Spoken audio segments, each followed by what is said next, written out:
Brasil e Israel estão prestes a romper relações diplomáticas, com o presidente Lula, inclusive, sendo considerado como persona non grata pelo país judeu.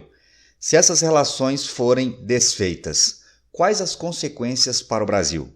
Se você quiser entender esse e outros assuntos das atualidades, geopolítica ou geografia, me acompanha no canal. Faça sua inscrição, deixa o like nesse vídeo e vem comigo.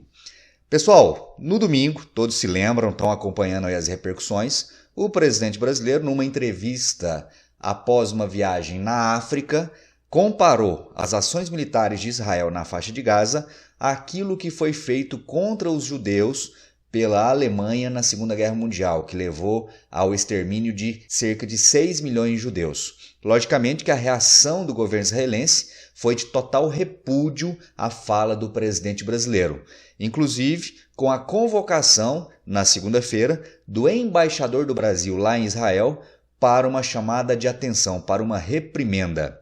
Aqui a imagem mostra exatamente esse momento. No centro, o embaixador brasileiro em Israel, Frederico Mayer, ou seja, o representante do Brasil lá em Israel. Aqui do lado dele, com essa cara fechada e sisuda, o ministro das Relações Exteriores de Israel, que se chama Israel Katz. Esse moço aqui, provavelmente é o tradutor. E aí, essa imagem especificamente, ela foi tirada no momento em que o embaixador brasileiro foi levado pelo ministro israelense até um memorial da história judaica na Segunda Guerra Mundial. E aí, nesse momento, o embaixador, ou melhor, o ministro israelense, disse o seguinte: "Eu trouxe você, embaixador do Brasil, a um lugar que dá testemunho, mais do que qualquer outra coisa, do que os alemães fizeram aos judeus", referência à Segunda Guerra Mundial, "incluindo membros da minha família", disse Katz ao diplomata brasileiro. A comparação entre a guerra de Israel contra o Hamas e as atrocidades da Alemanha na Segunda Guerra Mundial, que foi dita pelo presidente Lula, é uma vergonha. Então foi uma chamada de atenção aqui, publicamente. Além disso, posteriormente à visita a esse memorial, os dois concederam uma entrevista coletiva. E nesse momento, o ministro israelense afirmou que o presidente Lula era, a partir daquele momento, uma persona non grata. Persona non grata é uma expressão usada aí no direito internacional que vem do latim. Quando traduzida para o português, quer dizer pessoa indesejada. Ou seja, para o governo israelense atualmente, o presidente Lula é alguém não quisto, é alguém que não é bem-vindo no território israelense. O ministro israelense disse o seguinte: "Não esqueceremos nem perdoaremos", disse o chanceler. Em mensagem ao embaixador do Brasil no país, ele prosseguiu: "Em meu nome e em nome dos cidadãos de Israel, diga ao presidente Lula que ele é persona non grata em Israel até que retire o que disse."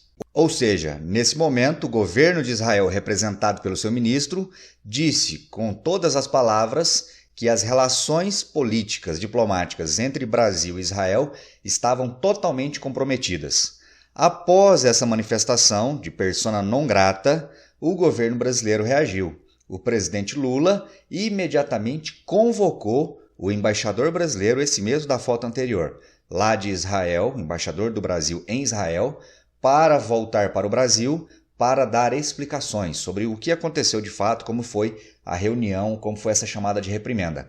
E aí o governo do Brasil disse o seguinte: Lula considerou que o embaixador Frederico Mayer foi humilhado e que, por representar o país, o desprezo com que Israel o tratou foi dirigido a todo o Brasil.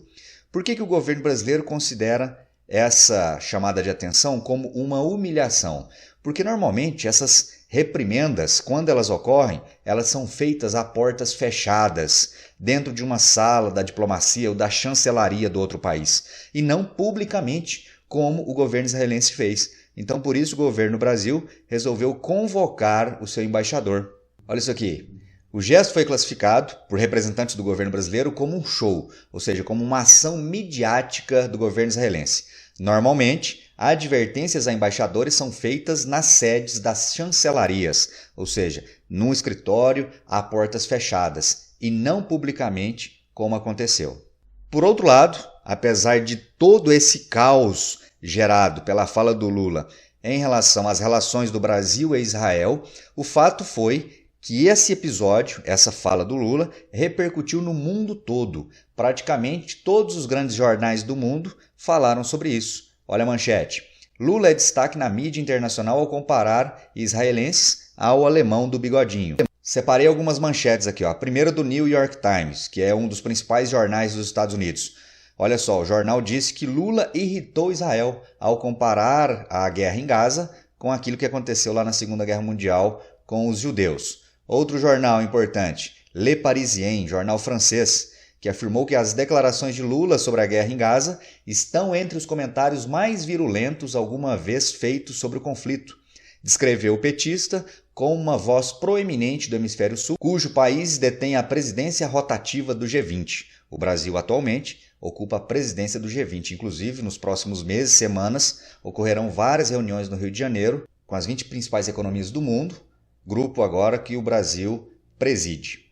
E em caso de um eventual rompimento formal, rompimento claro das relações diplomáticas e ou econômicas entre Brasil e Israel, quais as consequências? Do ponto de vista econômico, pessoal, para o Brasil especificamente, as consequências serão praticamente nulas, serão muito insignificantes. Olha só essa manchete de outubro do ano passado. Israel representa apenas 0,3%. Vou arredondar para cima aqui, 0,4% da corrente de comércio com o Brasil, ou seja, não chega nem a 0,5%, é muito pouco.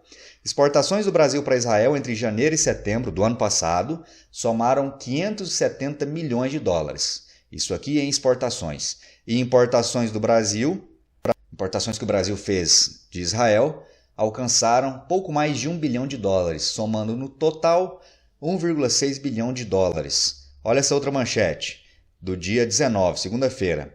Israel é um parceiro comercial minúsculo e não prejudicaria o Brasil, afirmam analistas. Mesmo que Tel Aviv tomasse medidas drásticas, o impacto seria muito pequeno. Para complementar, o que o Brasil exporta para Israel? Principalmente óleos brutos de petróleo ou de minerais betuminosos. E o que importa principalmente? Adubos ou fertilizantes químicos. Então é uma pauta de exportações, é uma balança comercial pouco relevante para o Brasil. Israel, por exemplo, está em 52º lugar no ranking de exportações e em 34º nas importações. Então, acho que ficou claro, né? Do ponto de vista econômico, o Brasil não teria prejuízo algum, ou esse prejuízo seria mínimo. Porém, do ponto de vista político, principalmente para o Lula, esse rompimento diplomático seria ainda pior do que já está sendo a própria declaração que ele deu. Principalmente porque o Brasil é um país majoritariamente cristão. E entre esses cristãos estão os evangélicos, que é o grupo religioso que mais cresce no Brasil. Esse grupo religioso, os evangélicos aqui no Brasil, já eram muito avessos, contrários, nada identificados com Lula. E agora, a partir dessa declaração, essa não identificação, essa rejeição ao Lula vai aumentar ainda mais, o que pode, logicamente, prejudicá-lo em termos eleitorais. Ainda restam alguns anos até a próxima eleição para presidente, mas esse ano, por exemplo, 2024, é ano de eleições para prefeitos e vereadores. Isso com certeza será utilizado pela oposição ao governo do Brasil para tentar tirar votos dos políticos ligados direto ou indiretamente ao presidente Lula. Nós vamos acompanhar nos próximos dias para ver de fato como ficarão as relações entre Brasil e Israel. E aí, tendo novidades, eu volto aqui para repercutir com vocês. Eu quero saber também sua opinião, escreve aí para mim nos comentários e não deixe, logicamente, de curtir o vídeo, contribuir financeiramente com o canal, se quiser e puder, informações da chave Pix aqui na descrição do vídeo e te espero no próximo. Um forte abraço e até lá, valeu!